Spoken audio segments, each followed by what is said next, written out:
right, everybody, I am back and I'm so excited. Every once in a while, I get the opportunity to interview people in sex tech, as they call it, and people who run and own vibrator companies and sex tech, and people who are actually working on technology to improve people's sex life and like take it out of this novelty niche and bring it into the mainstream. And one of those people who are doing that is Dr. Elliott Justin, the founder and CEO of Firmtech. And Firmtech focuses on enjoyable sex for men of all ages, while empowering them to better understand their health and the impact of their lifestyle, medications, and habits on their sexual wellness. And they want to collect data to give it to you. So thank you so much for coming on and talking to our people today. Kelly, it's a pleasure to be here, and thanks for the opportunity.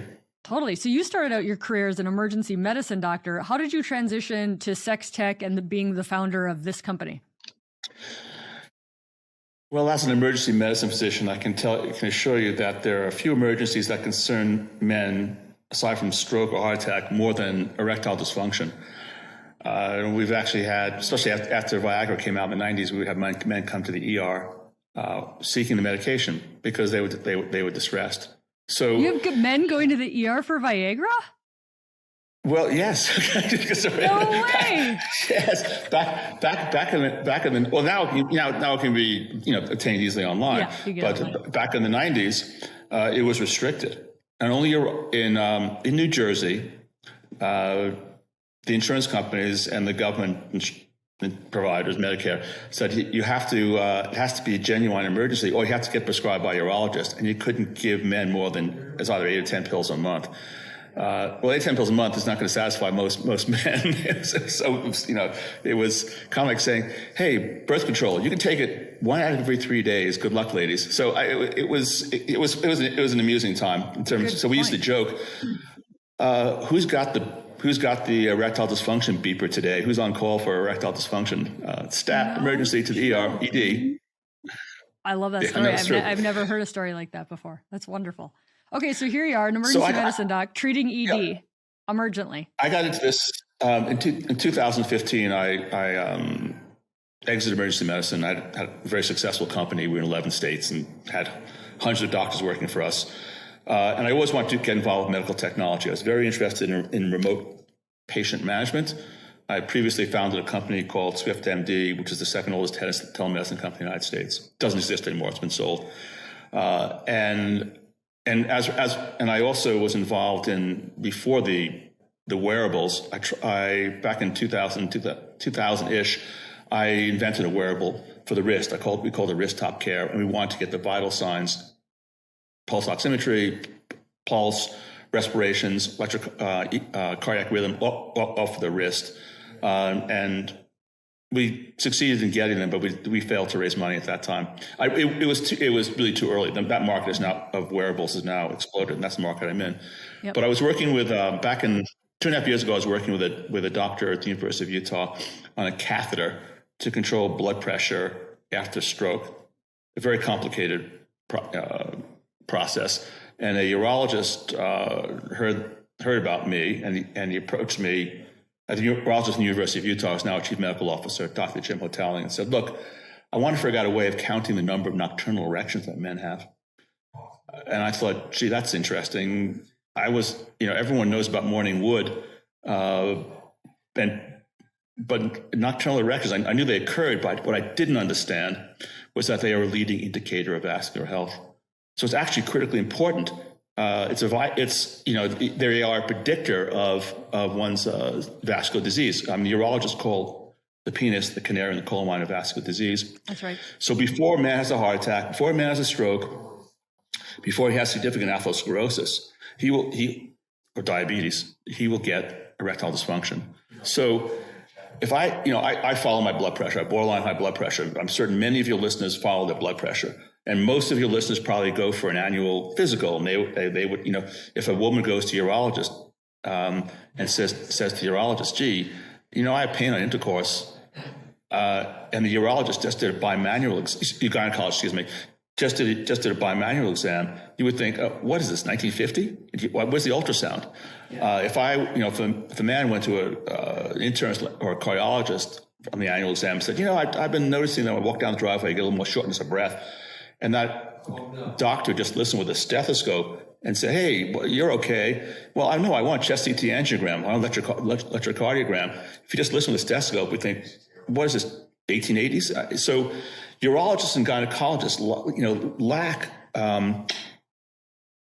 the equivalent of electrocardiogram for the organs that they're evaluating, where they're giving opinions and making recommendations. So counting the number of nocturnal erections would be profoundly valuable. And just jumping ahead a little bit with this product, a year ago, February, when we came up with a prototype, and I saw that I had 5 to 6 nocturnal erections per night, it was more satisfying to me from a health perspective than knowing I have a normal electrocardiogram or normal blood pressure. So in the future, utilizing our technology, men, in the privacy of their homes, and to be able to assess their cardiovascular risk by evaluating their favorite organ. So he wanted to count the number of nocturnal erections. What's normal? So yeah, what's normal? So in a man, well, we're not really certain.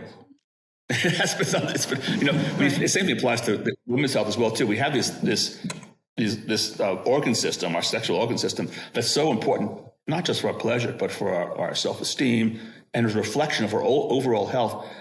And we don't know a lot about what's normal. But what's assumed to be normal, based on very limited data from the 1980s, we're using a tool called the Rigiscan that looks like something Dr. Frankenstein would put on your penis. Or going back to Masson and Johnson's observations back in the 60s, it's a guess, basically. That's guesstimated that a man who's 20 to 30 will have 5 erections per night, and that number will go down with age. We don't know what's normal in my age. I'm 70. We don't know what's normal at 80 or 90 because no one has studied it. And now they can. They can use our technology to study it. So if a man's number of nocturnal erections are going down, that man has a vascular problem until proven otherwise. So if a 25-year-old is having trouble with erections because on hookups or whatever, if that kid wants to go online and get pills, I'm okay with that. On the other hand, if a man who over the age of 45 or 50, at the age at which men start to get hypertension, diabetes, heart disease, goes online and gets pills, that's a mistake. Because if your number of nocturnal erections is going down, or if you have ED, you need a vascular evaluation first before you start taking pills. So this is enormously valuable. So he wanted to figure out how to count the number of nocturnal erections. And I said, wait, we can do a lot better than that. We can measure the duration and the firmness of all erections. And if we can measure the duration and firmness of all erections, in addition to counting the number of erections, we can now measure the impact of diseases. Let me just pause 1 second. My dog must have broken in from downstairs. Yeah, no problem. John, could you throw Apollo out? Let's grab him by the collar. Sorry about that. Just grab him by the collar here. He's supposed to be outside. So if we get back into it. If a man can using this technology, if a man can count the number of nocturnal erections he has, and he can measure the duration and firmness of erections while he's having sex. That's what men really want to know. You can't measure that in a doctor's office because we're not having sex in a doctor's office. The men can now evaluate the impact of diabetes, hypertension, atherosclerosis, and more importantly, medications. Because we are for better or for worse, I think largely for the worse, we're a polypharmacy society. And men take lots of things that we call cock killers. They take SSRI antidepressants. And we're utilizing our device. We have men who are titrating their dosage. We're both doctors, but I'm not totally satisfied with doctors, and you're probably not either.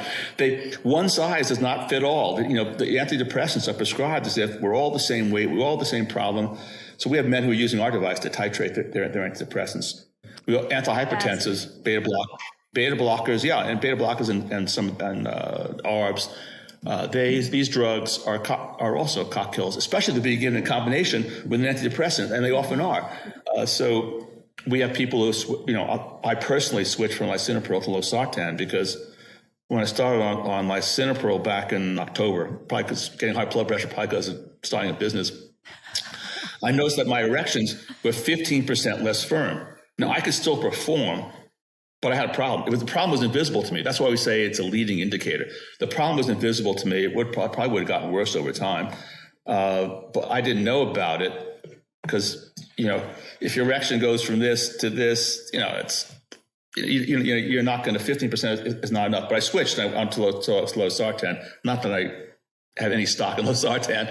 And I went back to normal. We've had men taking beta blockers who stopped taking them because of their impact on their sexuality. And then we can also measure the impact of recreational drugs, alcohol, diet, supplements, exercise. In the space we're in, Kelly, there's some men, men with ED, and this applies to women as well too. People with sexual problems will walk on equivalent of broken glass in order to get a solution, and they're hopeful. And where there are hopes, there are dopes. Unfortunately, the supplement market, to my mind, is a huge example of that. And we're about to issue a challenge on Instagram next week, saying, "Hey, if you think a supplement is getting you harder, making you last longer, getting you better orgasm, give it to us, and we'll test it for you objectively." We've already tested internally a few of these products. I won't diss them online right now, but it's wrong. It's grossly false claims. Are wrong. Totally. We had an interesting experience with. Go ahead. Sorry. Oh no, you do your interesting experience, and then I have lots of questions about measuring your erections. An interesting experience with a clinic that was doing pelvic floor exercises for men. And men have pelvic floor problems the way women do. Not as many because they don't get pregnant, and but nevertheless, there are men who have issues, often related to surgery or bladder problems. And the pelvic floor exercise is strengthening the PCG, the pubococcegeus muscle. And what's being marketed though is that this will make it easier. This will help with erectile dysfunction. That you'll be increasing the blood flow to your penis. Well, I don't think that's true. I don't think it's true is that erections in men and women involve smooth muscle, not skeletal muscle. You can go to the gym or you can do exercise, Kegels, to strengthen your skeletal muscles that move bones. But you can't exercise smooth muscle except by using it. So as a company, our team of urologists, the Scientific Advisory Board, we're about to make a recommendation of how frequently people should have, men specifically, should have sex per week in order to maintain this smooth muscle tone, because it really is use it or lose it. And it's fascinating. Men, doctors, we make recommendations about diet, we make recommendations about compliance, we make recommendations about exercise. Isn't it interesting that we doctors don't make recommendations about sex?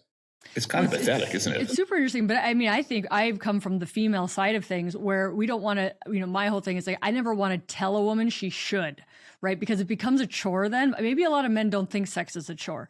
But for women, a lot of women think it's a chore, 8 fruits and vegetables, 8 hours of sleep, blah, blah, blah. So I always shy away from how many times a week for that reason.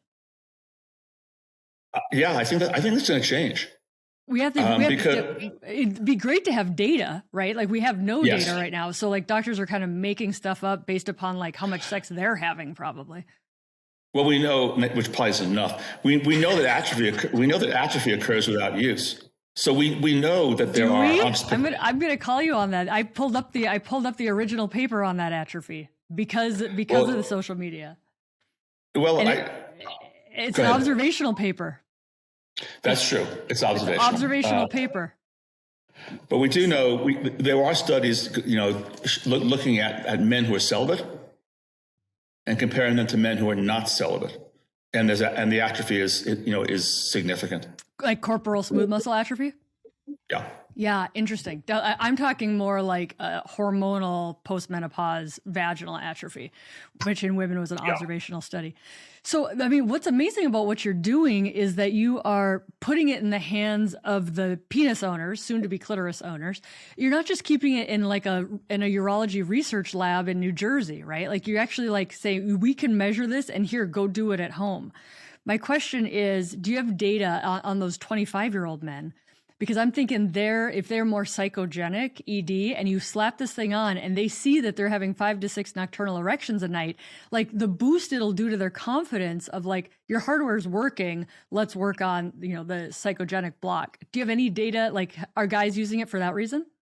Guys use that. It's being used by several men's clinics. It's also being used in several at Baylor, Mount Sinai, and the University of Utah, and soon a couple of other universities for that reason. We have men who are using that privately though. So they're in a relationship. They're struggling to get it up. For whatever reason, and if they have nocturnal erections, there's an issue in their relationship rather than there being a physical issue. So we solved the psychogenic ED problem because we are a diagnostic aid for that. At the other extreme, though, what if that man? You mentioned 25-year-old. Now, what if that 25-year-old is only having one nocturnal erection or none? Well, there's no amount of vaginal, anal, oral, manual stimulation that's going to change that. So their partner has just gotten, wrist fatigue or jaw fatigue for nothing because it's not them. It's the other person. It's the man. The people we see using that we've sold about 600 tech rings. The people who it's all private. There's only one person in the company who has access to people's information, and it's not me. So people have to reach back to us and inform us. But we've had several older people basically give up, and it's we've had one divorce. One guy said his wife was leaving him. She's 20 years younger. At the other end of it, we've had 2 young bodybuilders in the 20s who are taking significant amounts of testosterone and other steroids, who are trying to get their wives pregnant and failing, and we're having difficulties sustaining an erection or ejaculating. And our technology demonstrated to them, wait, you are damaging yourself. It's now objective. It's not the fact that you are under stress, you've changed jobs, you just got married, it's the stress of trying to get someone pregnant, you can't get it up for that reason or whatever. No, actually, you need to stop taking those pills. And one couple is very happy. They now have a baby. He's given up his bodybuilding and he's getting a career in medicine, actually. Wow. And the other guy has significantly adjusted his dose of of hormones down. So like anabolic steroids is what you're saying can harm the erections? Yes. Fascinating. Yeah. What data do you have on the role of alcohol affecting nocturnal erections? Just personal data. Go to the bar, it's a business expense. we have again, we're giving this tool to the world. Doctors could use it for research purposes, and people can use it for their own personal research. Yeah. I know that utilizing this device, I can predict precisely for myself that point of which I can still get an erection but can't have an orgasm, or which nothing's going to happen.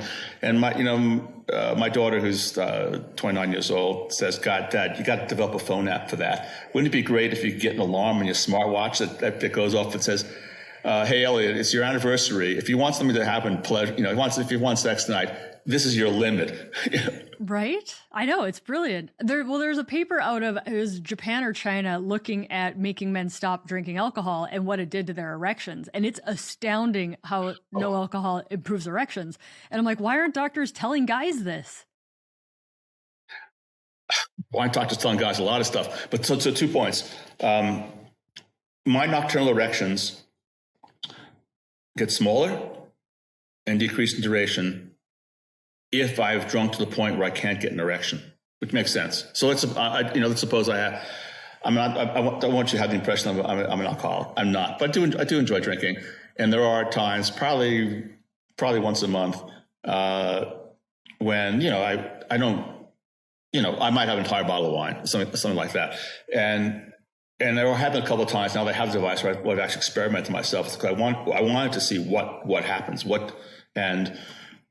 the nocturnal erections are gone. Or they're decreased.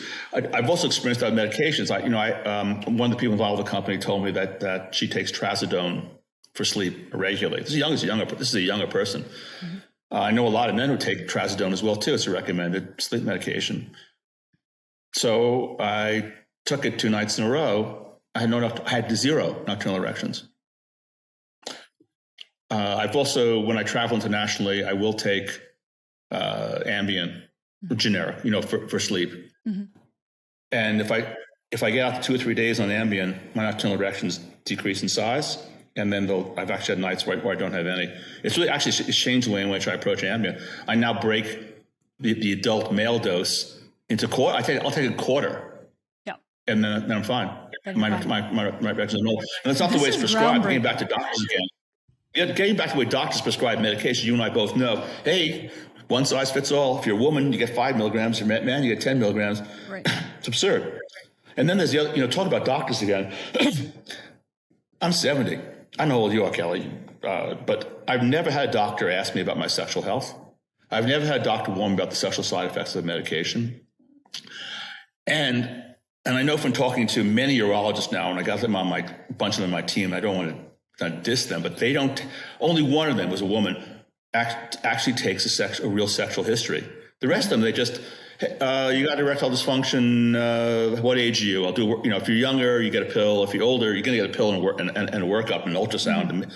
And then I said I've queried now probably 20 plus urologists and said, do you recommend cock rings? Well, they come along with a penis pump. But what's my question? My question is, do you recommend cock rings? The straight guys don't recommend them. Or if they do recommend them, it's like, we'll go to Amazon. If we go to Amazon, you just get a sponsored ad for something that's cheap.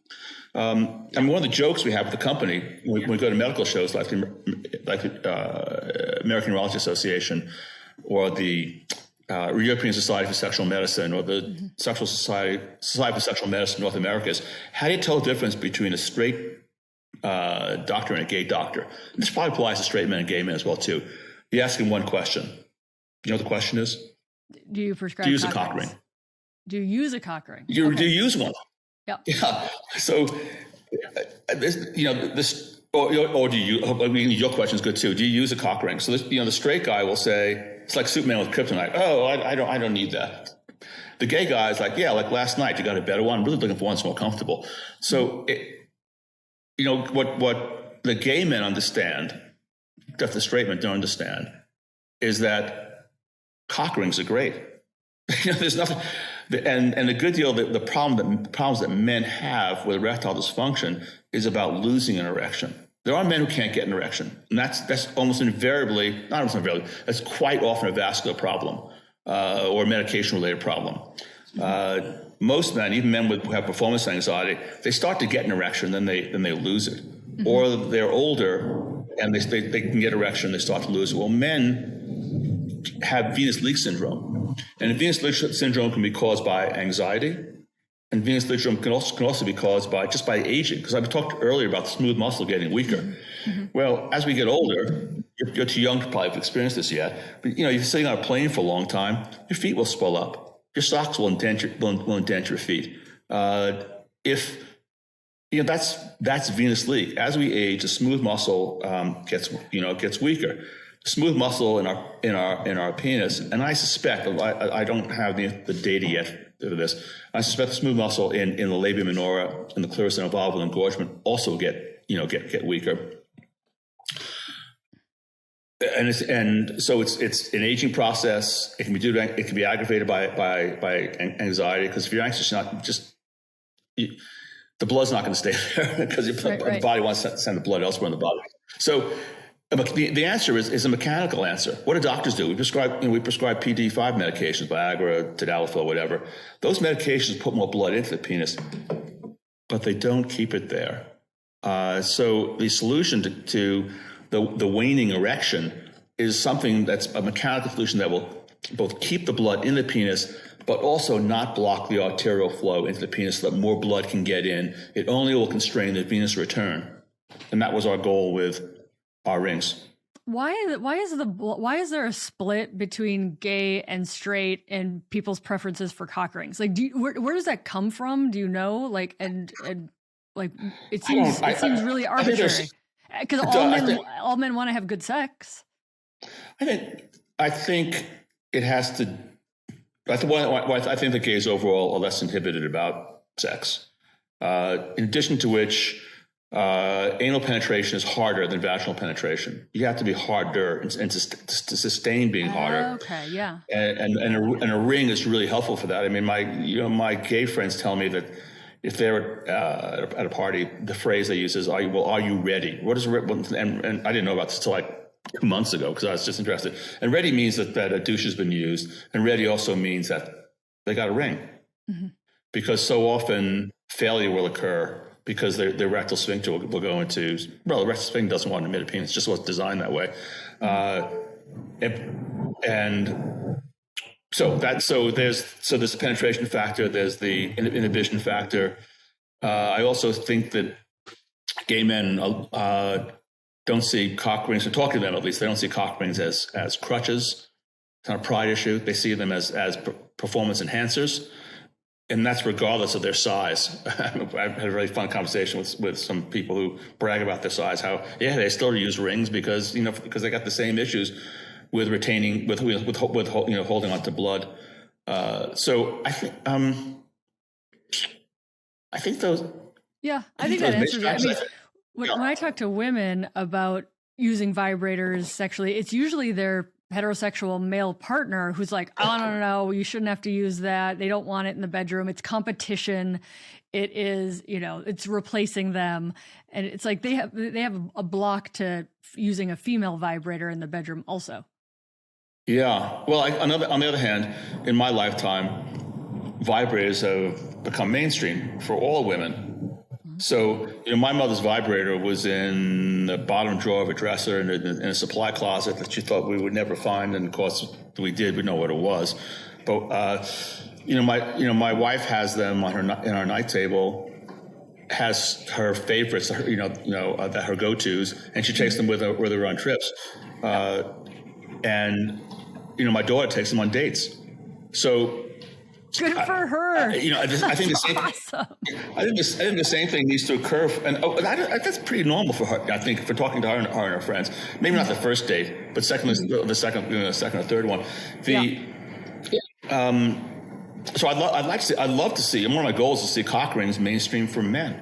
I mean, I never used the cock ring regularly until I came up with ours, and I'm not saying that because to promote ours specifically, but. I'm married to a fairly adventurous woman. We've been married for 35 years. And I'd say once or twice a year we get a cock ring. There's always a new, it's just like with, well, not with the frequency of vibrators, but there's always something new for cock rings, some new form, some new shape. And often they're ones that can be shared between partners, and we're interested in that as well too. We never use them more than once because they're uncomfortable, because they're made out of hard silicone. They pinch. They're not comfortable for her either. And so one of our, since I wanted to embed sensors in cock rings that could be worn overnight, I had to change the form of a cock ring. Right. And you have to be able I never to really thought about it before. I never really thought, gee, that my life would be about solving the cock ring problem.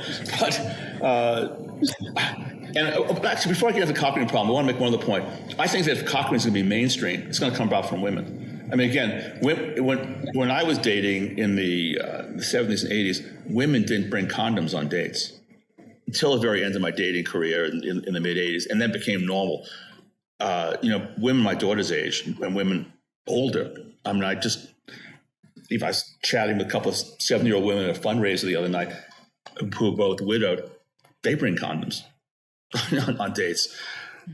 If a sex toy is going to be, and I don't think I use the word toy hesitantly, but that's what people call it. If a sex toy is going to be introduced into a relationship, like a cock ring, it's got to come about from the women. Women make most of the sex toy decisions. A man buys something, it's a novelty, it might get used once or twice.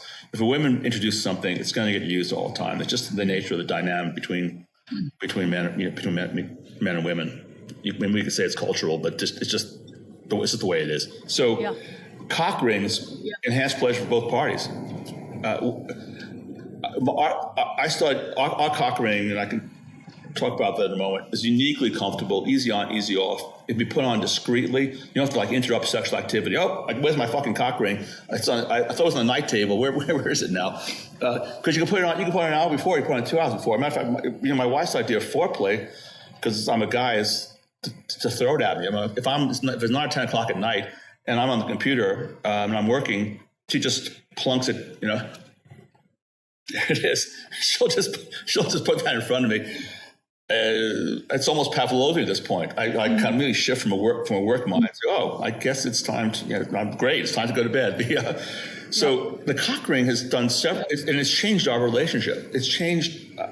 So our cock ring. Why do I like it? I like it because I designed it deliberately to be comfortable, so it can be worn for hours. So most cock rings made out of hard silicone, they can only be worn for 20 or 30 minutes. They pinch, they're uncomfortable. You want them off right away. The male mindset is already come and done. Now you got something else uncomfortable. You want to come quickly. You want it off because it's uncomfortable. This ring, I'm an older person. My wife and I like to make love for 30, 40, 45 minutes. And then with this ring, I can stay hard for that time period. Previously, before I had the ring, I would start to lose an erection after, 10 minutes. It's made certain positions more pleasurable too. It's like we've rediscovered old positions. And that's really fascinates me too. Now, this is anecdotal. You've challenged me to have a paper on this. I'd love to write a paper on this using your patients as subjects. But people don't talk realistically about what happens with sex as people get older. It's all the talk is about penetration. Mm-hmm. But you and I both know from talking to people, and you've spoken to more people than I have, that as people get older, to 30s and 40s, a lot of sex it's oral sex, it's mutual masturbation, it's people taking turns. It's not always about penetration. And there are certain and there are lots of reasons for that. But one of the reasons is boredom. This is a really hard subject people talk about. One of the reasons why people often stop making love is just a certain boredom, and they get in the addition which they get out of the habit. So with this ring, my wife and I find ourselves making love in positions that bored me. So I'm speaking specifically about the missionary position or rear entry, because from my perspective, I've done this 1,000 times, or 2,000 times. I'll do this for 5 minutes, but then I'm going to lose interest. We need to change positions.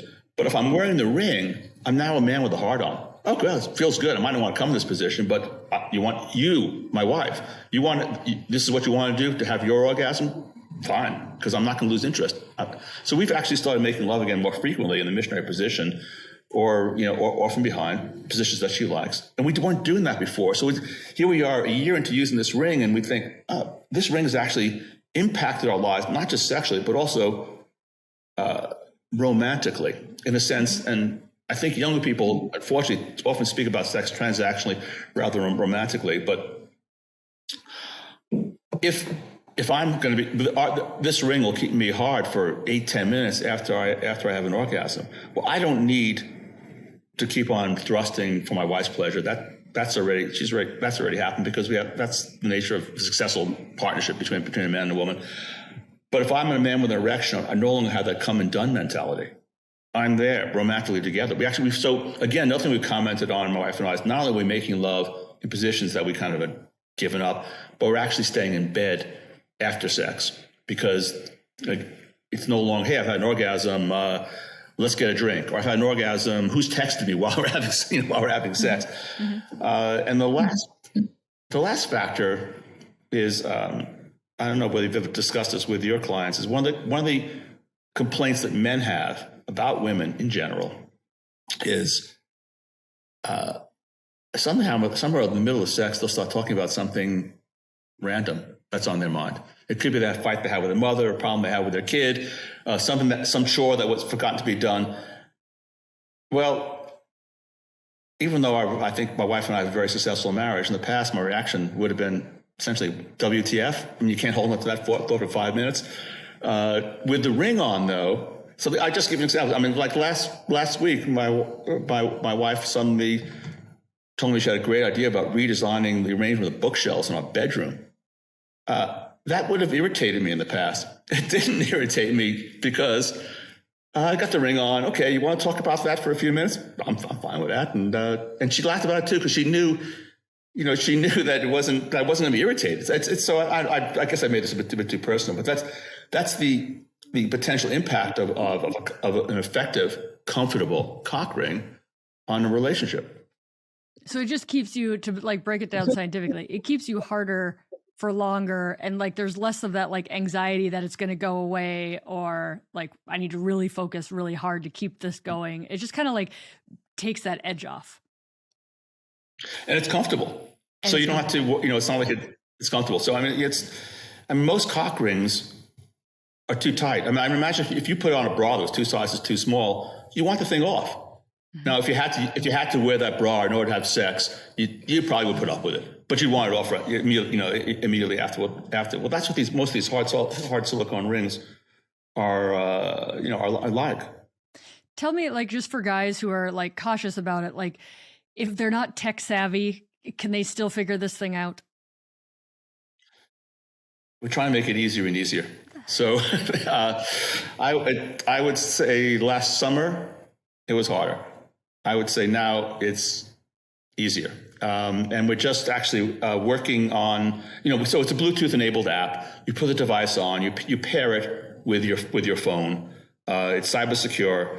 When the device is on, the Bluetooth is actually off. When the device is on your body, the Bluetooth is off. So no issues with concerns about radiation. When you're done, you turn the device off. You have to turn it on again in order to repair it with a phone. The data takes about 20 seconds to appear. We are about to change the data. This project is this month. So within 4 or 5 weeks, the data is going to come to people in a much more colorful form. You're probably familiar with the Aura. Mm-hmm. Yep. Or it's going to be more like that in terms of some of the data we find, like Whoop to my mind is it's data overload. The Apple Watch, that's I don't trust the data that they get, that they're getting.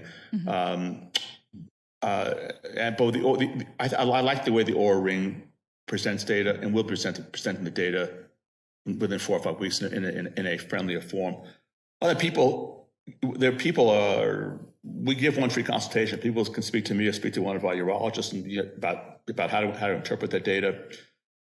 We will soon, as part of this version 3.0 of the app, we will be giving people information about their data, as opposed to people having to contact us. They'll be getting information about the data. We're also going to have an erectile fitness score. I mean, speaking with 7 urologists, we have a score. What's normal? And we need more data, of course, because as we get more people into the data set, we can start doing what you alluded to earlier, which is that, what's normal for a 25-year-old? What's normal for a 50-year-old? What's normal for a 50-year-old diabetic taking a blood pressure medicine and diabetes medication, antidepressant? We don't have that data right now. We want that data because we want people to be able to help.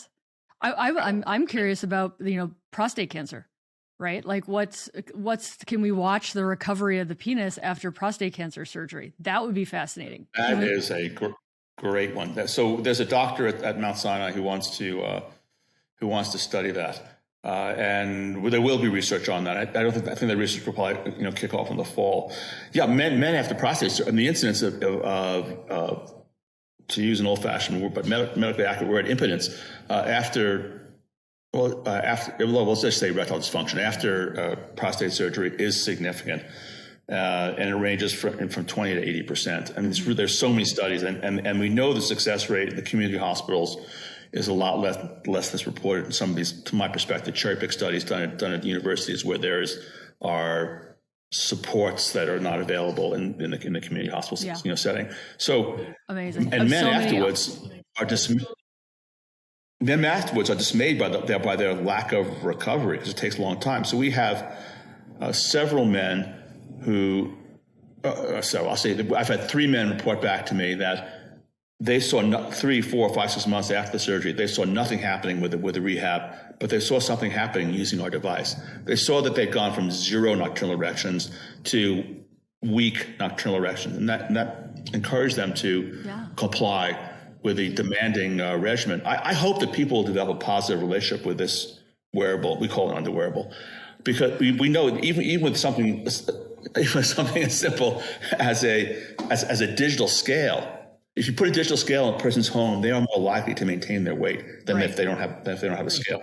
We know that people who are following their pulse oximetry because they're using a wearable on their wrist or their finger, and they have asthma or COPD, they are more likely to comply with their medication regimen.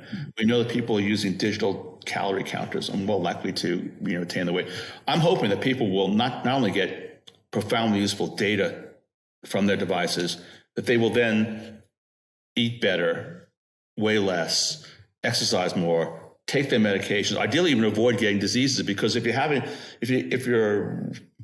you're normally having 5 nocturnal erections and you go to 4 into 3 into 2, that should be an alert. I mean, what do men care more about? How many steps they took yesterday, or their cock? I mean, it's a rhetorical question. I mean, I want to see what lowering somebody's A1C does to their erections. I want to see what an exercise routine does to their erections. The alcohol thing is fascinating to me. I'm like, there's so much that we do not know.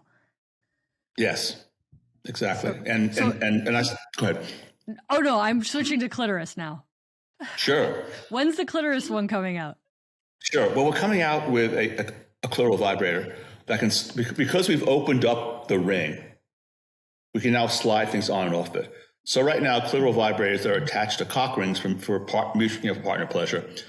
They're attached, and they're often in the wrong position anatomically. They're often in the ring itself or just above the ring, and clitoris is 3 to 4 centimeters away from the base of the dorsum of the penis. So it's in the wrong position. Or my wife calls it a landing pad. The landing pad is made out of hard silicone. It's uncomfortable. Yes, it's in the right anatomic position and it'll work, but it's uncomfortable. And we're working with a team of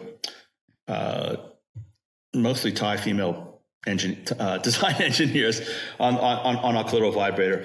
Our clitoral vibrator is covered with an elastomer, so it's softer, it's more comfortable. Mm-hmm. We also, there's women, and I never actually heard this described although I was aware this was an issue.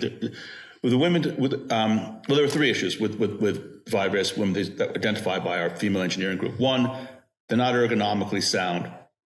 This position, I'm cocking my wrist to the side here, is uncomfortable. So the vibrator might work, but it's uncomfortable, especially for older women. The vibrators, a lot of the larger wands, vibrating dildos, vibrating rabbits are large and uncomfortable. They still work, but they do something that the female engineers said. They are efficient, but they're not effective. And what they mean by that is that, it'll get you off quickly, but that's efficient, but that's not effective. They want something that's comfortable, can be used for a protracted period of time. Then there's the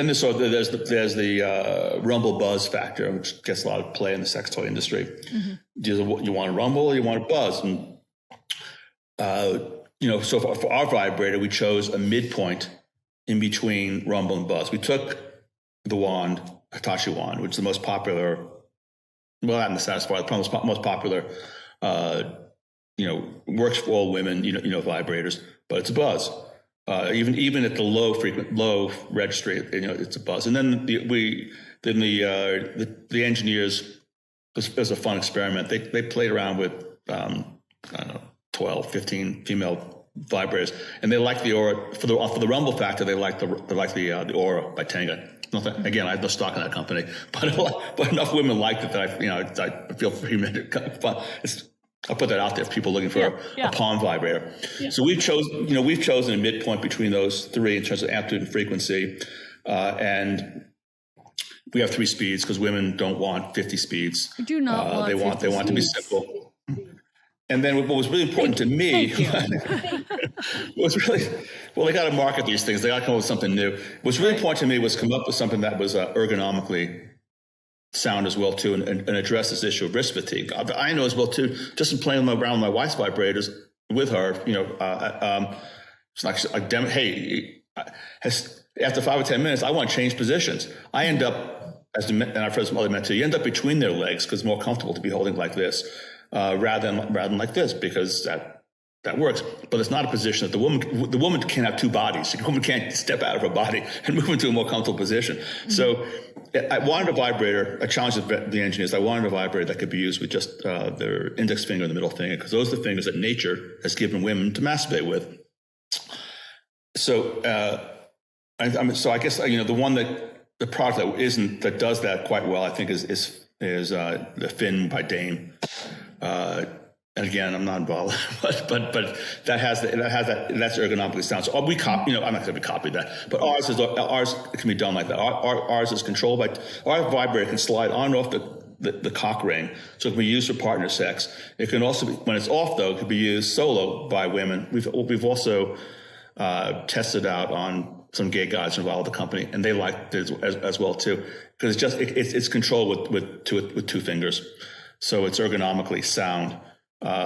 And that's coming out this summer. But the big one is to be able to track, monitor as a diagnostic aid, clitoral and labia minora health, vascular health, and we have tested that on 12 women successfully, and we have a WE fund going on right now. I want to raise $1 million for research and development.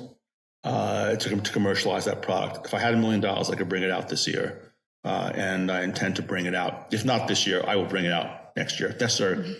Let's put it this way: I'm confident that we'll be able to raise the money. It would be mind blowing for women with arousal disorders to have that sort of data. It'd be fascinating for women to have with desire disorders to have that kind of data. It'd be fascinating for triathletes to have that kind of data. Like, just so, again, like my brain is going. Imagine establishing a baseline. Yeah, it's like establishing a baseline blood pressure, baseline electrocardiogram, your baseline hemoglobin A1C. Pre-menopause and post-menopause hormones. Yes. Well, postmenopausal women have all the problems that men do: diabetes, hypertension, atherosclerosis. But given what you just said, premenopausal women take too many medications. They're taking antidepressants, SSRI antidepressants specifically, 25%, like they're lifesavers. 25% of American women. I think in certain demographic groups, the more money they have, the wealthier people are, the more likely they are to be taking them. In women who have this number, I don't know where I got this number from, because I read it somewhere. Women who have postgraduate degrees, it's over 50% are taking SSRI antidepressants. No way. So, yeah. So, and then they're also taking hormones for either birth control or other reasons. Use birth control, or maybe endometriosis. Well, those two things in combination, they're both. We talk about cock killers. They're clitoris killers. They are killers of libido. We now are into like a couple of generations of women younger than me, probably even younger than you. We don't even know they've never been normal. Normal meaning, what's it like without medication? Right. Well, 10% of women have never had an orgasm. Well, now utilizing our device, women will be able to. This device we're going to come out with next year. Unless someone writes me a check for $1 million, in which case I'll bring out the end of this year. The women can now measure, can titrate, just the way men can titrate their testosterone or their antidepressants. That women will be able to do that as well too. Or women will be able to demonstrate, God, without these medications, this is my clitoral health. With these medications, oh my God, why am I doing this? Right. Oh my gosh. Dr. Elliott Justin, you have me, like, my brain is turning right now. I'm so excited about this to come out.